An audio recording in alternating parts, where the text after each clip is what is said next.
So, folks, welcome to this episode of The Rumble. My guest today is a chartered accountant. I'll tell you that straight away because he's the first chartered accountant that I've spoken to.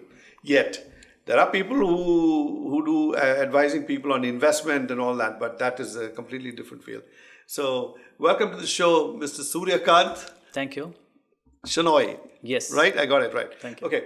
Tell me, first thing that intrigues me is, how is it that every year very few numbers pass? I don't know where you derive the definition. I keep watching people who are appearing with the exam and they've been failing like 20 years. No, it's not like a qualifying examination where you have a pass percentage and you come out. There's something called the law of demand and supply. So there is a moderation of results, keeping in view the requirement of chartered accountants. So it's not few; it's common to all. You have a moderation which affects everybody. Just to give you an example, somebody might have got something more than a required percentage of marks. Somebody might have been less near the marks. In a moderation, either he gets an opportunity to pass, the other person may be probably not meeting the aggregate requirements. So that's the moderation. And I think I don't have the statistics, but I can very confidently say around 15 to 16% is the highest percentage of marks. 15% is the number of candidates who pass each year. Yeah, who appear each year. Okay. That's the sort of percentage which comes in. This has something called Module 1, Module 2, both together, 3 compartments. So the and average... you can take as many years as you want to go through the entire law. You have a process. You have a process. You do extremely well. I don't see a reason why you come under any norms of moderation. So the question of moderation comes only when you're in the border. So plus or minus 10%, if you're around that, yes, they may be out of the total subjects of 8, you may have not done one well. And if probably your luck or your bad luck. So what is it that caused the chartered accountants to form an association which actually supervises all these things? There are all kinds of associations of engineers and doctors, but they don't get themselves involved in the passing and the placement and all that. But here they do. Is it to maintain quality or maintain some? Yes. See, a comparison of an engineering degree with a chartered profession is I would say, extremely wrong. Okay. The Chartered Institute is brought out through an enactment of Parliament. It's a Chartered Accountants Act. Okay. Engineers are not bound by an enactment through a Parliament. You have deemed universities which run colleges, etc. The chartered body is an autonomous body which has been enacted by the Parliament, and it's a completely independent body. No, you can't have engineering schools which are independent. You only report to a university. You come under the deemed university status. Everything else is yours. It's an independent process. But a chartered body like the so cost only of when you become a chartered accountant are you allowed to even function as a company? True. Wherever the law subscribes in any enactment that it shall be done by a chartered accountant, yes, it is the Chartered Accountant Institute of Chartered Accountants India body to which you are affiliated has the right to bestow the right of chartered accountancy to you. So it's a huge responsibility. Yes, definitely it's a huge responsibility. And because you are authorizing or signing accounts from which the government derives its income. True. So isn't that a very serious thing? Yeah, do people take it quite that seriously? We ought to. That's a responsibility. We are also in the process of nation building. In the sense we are responsible to the government to bring in revenues to ensure that compliance happens. Now the new Companies Enactment coming in 2013, things have been made more stringent, more transparent. How was it in the old days? Was it just old boys network kind of thing? I'll fix it for you, you fix it for me. No. The word fixing and chartered don't go together. It's extremely wrong. There's no question of fixing in this.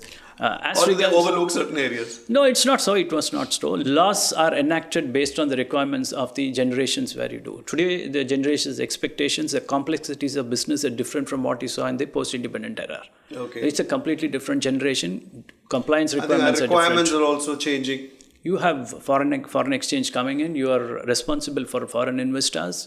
You have no tax obligations. You have multiple tax obligations. Sovereign debts, which you have to... So these are things which have necessitated a change in the perception of chartered accountants as well as the expectation of the fundamental structure of the chartered accountants body, is that derived from, say, the British or the Americans, or from once we adopted most of these? No, this was a 1949 enactment immediately after the independence. Okay. Yes, there were earlier bodies who were doing accountancy as such, who were responsible for keeping accounting and reporting accounting and revenues. It has been made an independent body to ensure that we are in You go one step beyond. Yes.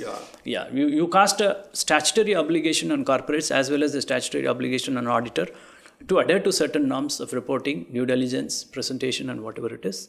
So this is the latest generation's requirement. Yes, they were accountants. At least you would have heard, even in the Astra Shastras, they were accountants, etc. Yes. It's today the requirement is different. So we have come to a body which controls the fiduciary position of a chartered accountant. So the laws that are passed in this country regarding especially financial matters, are they taken in consultation with? Definitely. You form an important part of the body that formulates law. I mean, like if I say our finance minister Jaitley, he would be consulting heavily with. 100% he would, because there is a body in each institute. The Institute of Chartered Accountants, the Institute of Company Secretaries, the Institute of Cost Accountants. They have senior people who are called council members who hold seminars, who take views from chartered accountants, take it from public, and their experiences are brought to the government. The government does listen to chartered accountants and all these bodies before enactment. The 2013 Companies Act is something which, the industry has been asking for a long time. It has finally come in the parliament in the budget did it become more stringent than the earlier one? Or yes. The ease of things? No. One is procedurally, the enactment had almost 650-60 sections, most of which were superfluous for today's standards. Those have been removed. There are certain provisions which had given a more liberalized view, which in the present context of things and transparency and due diligence requires to be more stringent. That has been brought into the new Companies Act. So are we now, in a sense, complying with international standards? Yes. India is trying to bring in and integrate the international financial standards into its regulatory mechanism. The government is also now recognizing. The Companies Act has brought in a provision also. It has a mention of the word international accounting standards to be adhered by Indians. Yes, I have to tell you that the Indian Chartered Accountants body stands in the first 5. It is looked upon as an institution which is the fastest growing, and the best practices are now being brought into India. So, one simple question. How do we compare with China? They always say that they are very lax and they have their own internal system where there are unknown hierarchy at work. See, as a chartered accountant, it's very difficult to answer this. But having said so, it is a political arena. In a democratic country, there is a rule of law. China is not a democratic country in the true sense. So the laws relating to enforcement is slackening. That is not to mean that Indian laws are enforceable overnight. We do have our limitations in the areas of jurisprudence, but we are better off than China, and we have a rule of law. When the rule of law is there is more comfort for investors they rely upon. And that's where India is different from China. Okay, folks, so you heard it from him. Tight rules doesn't just mean causing problems for that. It also ensures that you are following high standards, which makes it easier to get money in future from other people. So we'll come back and find out more about this mysterious set of people called chartered accountants. So now that we have changed our laws, you say that refinements and all that are coming in. Has it become easier for others to put money into our country, or is that the objective of making a tighter system? It's not that exactly. It enables them to understand that the compliances are as per the international standards too, and the accountability is there. That is not to mean that there was no accountability earlier. There were some privileges which were given to various corporates, Now it's made stringent. Let's be very transparent and let's focus on business. See, when money comes into a corporate, there's an objective for which you put in. Now the government is clear. But isn't the company open to reusing the money any other way they want? Or is that Those all are some controlled? stringent conditions which have been brought in the sense once the funds come in, you have a due diligence report, you have a reporting system, end-use reporting, and all this has been brought into the present enactment. So who is checking all those things that happen? You are ensuring that happen, but who checks to see that the company is actually doing that? Is there another set of... No, the institute itself has its guidelines requesting chartered accountants to report on certain matters, which is called the company's order, reporting order. You report. When you report, you're supposed to ensure that the compliance is there. In the events the compliance is not there, you're supposed to report non-compliance. So that itself means that you whatever is required of the enactment, it's the chartered accountant's responsibility to ensure that those are put in place. And if it is not, you report in the reporting report. Okay. So then the annual financial reports that go, which the government files in some mysterious box somewhere, I'm sure, papers. Are they still in paper form or have we gone electronic? No, we are we are moving at a great pace to getting into the computer and electronic mode. That's what I think you understand. Most of the papers today, the returns of service tax, sales tax, income tax. So wouldn't it be simple for the new finance minister to just snap of a finger, get all the figures that he is looking for? No, the ultimate objective is that the computerization gives the decision-making process of the government very fast. You know the trend of revenue coming, you know the trend of revenue not coming. You also know what are the new enactments which bring in revenue. So you plan faster. Correspondingly, how about the ministers? Are they also trained in this lot? I mean, how did Mr. Jaitley become... He's a lawyer by profession, isn't he? I don't see any lack of trait in him just because he's a lawyer and not a chartered accountant, not being a finance minister.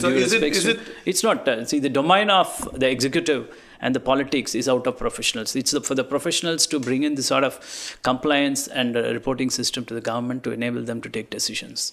After all, Mr. Jaitley has been one of the leading stalwarts in his own profession. All these ultimately mean chartered accountants ensure compliance of law. Mr. Jaitley himself is a lawyer, so he is also ensuring compliance of law in a different field, maybe criminal or civil jurisprudence. Here it is in the accounting and financial domain. So it's a joint responsibility of everybody. Yes, it's making the decision-making process of the department faster, the government to arrive at decisions. Today, it's able to track the trend of FDI, the non-availability of FDI in certain sectors. It also gives a trend of the manufacturing possibilities and avenues available for raising avenues. Okay. All these gets to the government, so it helps them in a decision-making process. So this present government, let's talk without picking names. The present government and its emphasis towards Make in India, clarity, this, that, and the other. Are these things that nobody ever thought of before, or is it just that?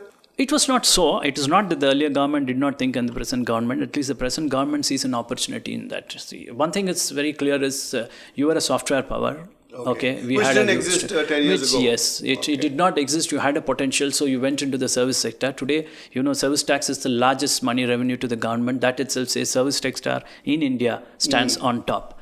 But having said that, the success of China and most companies are only in the manufacturing sector. Yes. You can't have software or agriculture alone supporting it. It can be only supplementary. It's important that you have a manufacturing base. China has proved that in the absence of a manufacturing base, you can't become a superpower. It's going to be extremely difficult. And vagaries of weather and agriculture and... But manufacturing, you're talking about... high-end technical products, or you're talking about mass-produced things? Could be anything. It brings in a lot of investment, it brings a lot of infrastructure, it creates a lot of employment. So that's something which the manufacturing sector can afford, and that's what is really required. I think the Honorable Prime Minister's view in this is Make in India obviously means let's not be too much dependent on software, services or agriculture. He's not talking about let's not import. He's just saying don't be dependent on any one sector. Yes. The success of China is a manufacturing process it's set up. No, that's a lesson to the world. And being a country with 1.25 billion people, with so many opportunities available, highly skilled nation, it's right that you tap all the skilled available there. So why not, since China has taken the lead in manufacturing, let's say, they're the world's factory. Yeah. But why can't we be, like I think the USSR and the USA many years ago, become the world's granary or the world's farmer? Isn't technology not being used in India to the extent it ought to be? Shouldn't we be doubling and trebling our output every year? I mean, yes. You know that it's not that that's not viewed. Maybe people are not focusing much on it. There is a surplus of sugarcane this year. There's a surplus of wheat. There's a surplus of paddy. It's not that we aren't.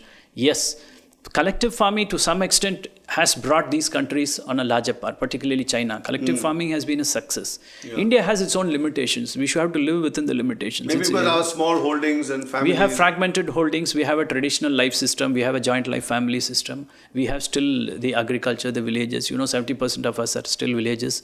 So these are limitations which are there. You can't change the limitations overnight. Yes, it would take some time. Even investments coming into manufacturing sector is going to be complementary. It is going to help even the, agricultural sector. Because some investment will go there also. Monsoon plays a large role in the success of agriculture in India. That's something which nobody can change, leave alone the Honorable Prime Minister or the Finance Ministry. That's left to God. So what you do, you have a supplementary source like a manufacturing sector. Which comes rain or shine, it works. True. Okay, so there's one thing that we're all being worried, we're thinking about, where's the money going to come for all this Make in India, bazookas, big cruise missiles, this, that, the other. Where's the money coming from? So let's see if he can give us a few answers on that. So one thing that mystifies me, every morning I pick up the paper and I see 55,000 crores have been sanctioned for this, 75,000 crores for this, 60,000 for this, make in India, no make in India, export from India, I don't know what. Is all this money actually there? Because it sounds like huge amounts of cash. See, the economic activity in a country is one from revenues from all the businesses and commercial industrial establishment paying the taxes. You know, it's VAT, sales tax, central excise. These are some of the taxes which come to the government. The other part is the government's effort either to mobilize resources, borrow to ensure that economic activity takes place. Banking activities and all that. Yes, these are almost complementary. Almost it's 1:1. That's what you call the difference, fiscal deficit. What you say when your revenues are not meeting up, you borrow. Yes. And the capital borrowings also. This is how the balance sheet of a nation works. But India is a robust country.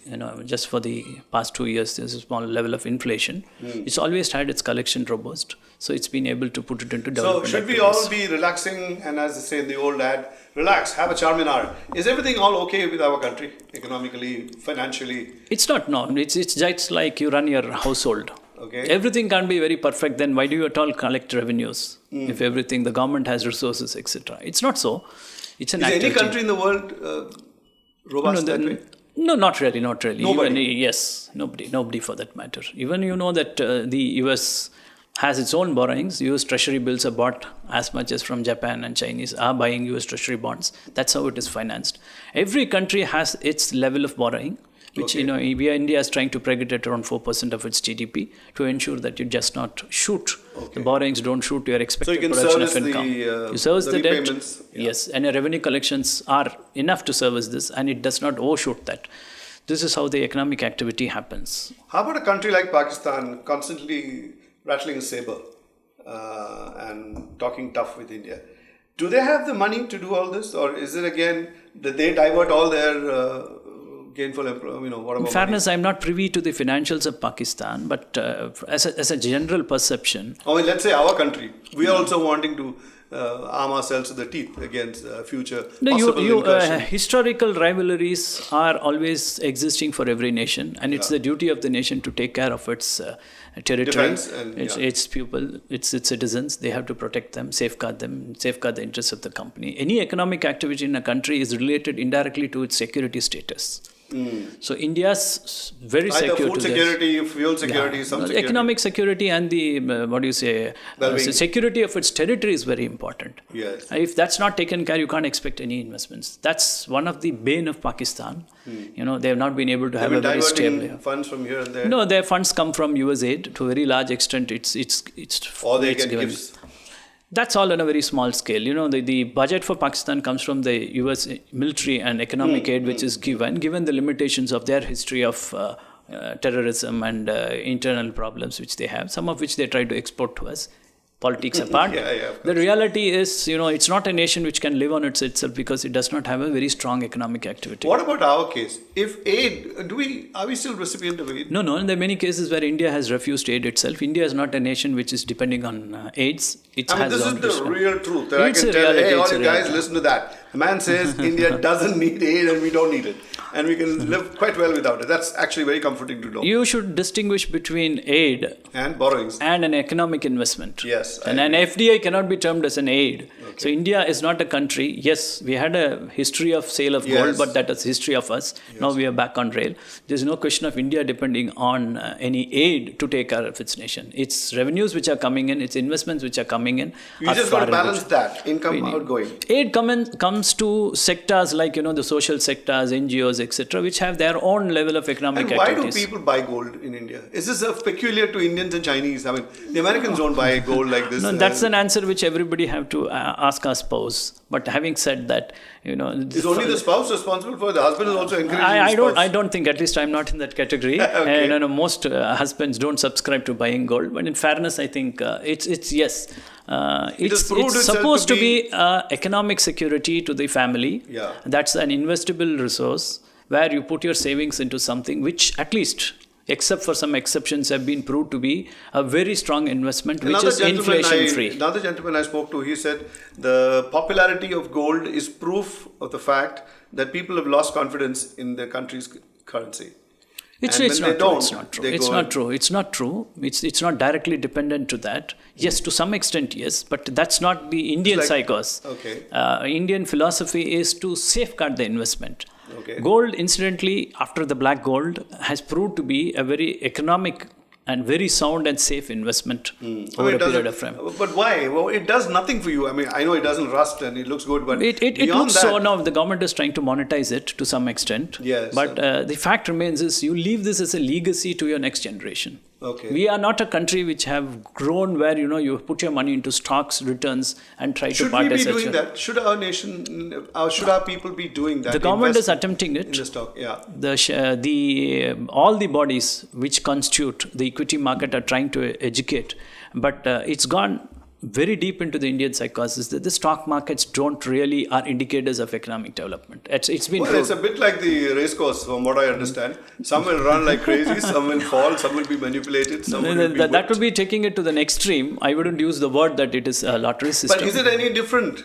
There are manipulations going on just the same way as on the race course. What is the stock market after all? They are manipulating it there. In India, the reality is it's not an indicator of economic activity, nor is it an indicator of economic prosperity.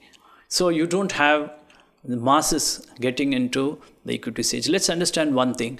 Unless the laws are stringent and you have compliance, honesty and integrity, the confidence of people from the past of whatever happened in the stock market. To go into the stock market is dent. It's almost zero. So now it's slowly picking up. And is it also based on being educated about it, or is that not important? True. Education of equities is one more important factor. So do you need to dedicate a lifetime to figuring out what the hell is going on in the stock market, or is it good enough to read all those pundits, some of the good-looking pundits? No, see, you can have a small percentage of your investment in equity. Nobody subscribes that you put all your savings into equity. No country does that, and no individual is even asked to do it. The Americans do that, don't they? Put a lot of money into the stock market. Not really. It's not that rates are 2% and all in the bank, which I don't that's dependent on their country demand and supply situations. It's hypothetical to compare 1% with 16% or 13% of India. The economic activity, their financial index, as well as their dollar versus their parity of the currency, these are things which peg your interest rate of return. And secondly, the supply and demand of money in that country. So 1% doesn't mean it's a lot considering there. Much of what you said is Greek and double Dutch to me, but I figure when we keep meeting and talking about it, eventually some sense will get into my mind. But as a parting shot, you'd say to the people of India, go and try your hand at the stock market. Would you say that? No, I wouldn't say. I would only say put a part of your savings into the equity market. It is nothing like you put 100% in the equity market. That's not something subscribed. After all, we have our custom tradition of investments, and that comes through the wisdom of the joint life family in India.